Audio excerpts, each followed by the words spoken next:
Alrighty, good morning everyone.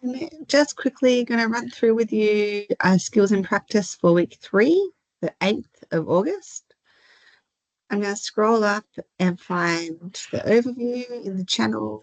I think I may have gone past it. Oh, okay, maybe I didn't.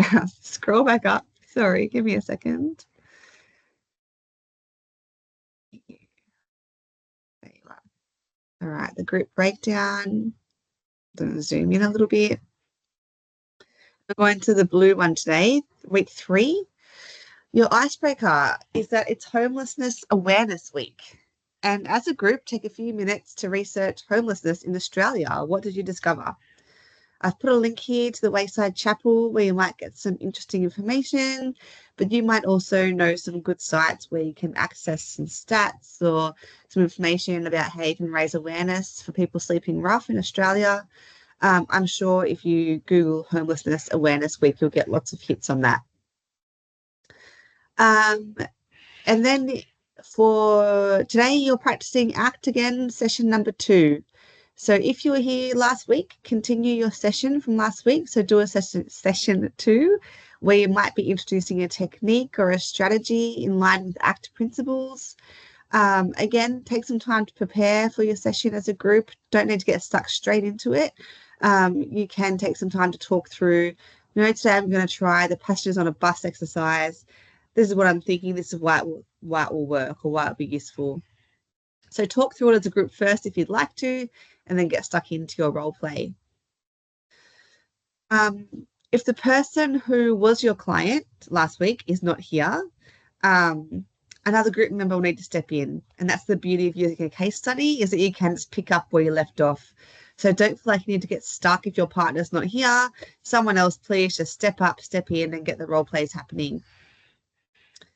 Ensure after your session to debrief and de-roll. And you de roll by stating 3 ways in which you're different from the person you're playing from the case study. If you weren't here last week, just start a session 1. So begin your first session using ACT or giving your overview of ACT. And just to remind you that we're using case studies. And so the case studies, you need to scroll back up to week 2 to access them, but they're in this link. Yeah. The last thing you're doing in your group is preparing for your client role in your assessments that are starting next week, your counseling skills role plays. So please think about an issue you can use for your client session. For example, one that is appropriate for ACT and is level 5.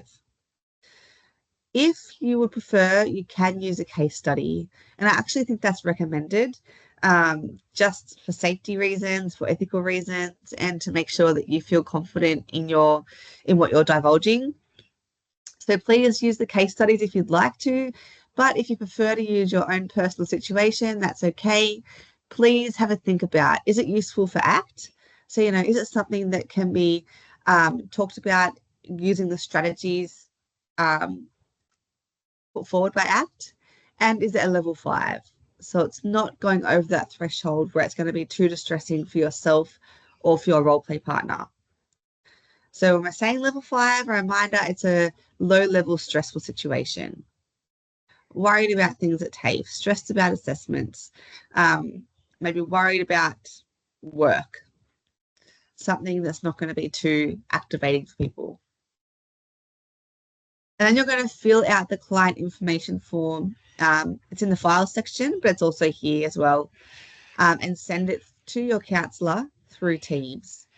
So click on the intake form. Make sure you download it first. Don't fill it out just from clicking on it. You need to click on this link and then it will open. And you need to go File and you save it to your computer before you fill it out. That way it won't get uploaded to our shared files and everyone can see what you've written. Just realized that someone has not downloaded it. All right, so you'll need to then send this to the person who's role playing your counsellor. So save it, and then you'll go to your Teams chat. So you'll open up the Teams chat bubble, and up here you can see I've got a screenshot of it. Or you press this little square with the line through it first to open up a new message. And here you can enter the person's name. So if you just start typing their name, it should come up for you as an option. Then you can just attach that form you filled out and send it off to them.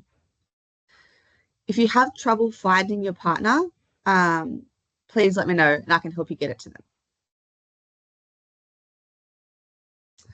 All right, and then we'll come back to the main group at 2 o'clock to debrief, check in, see how everyone's feeling.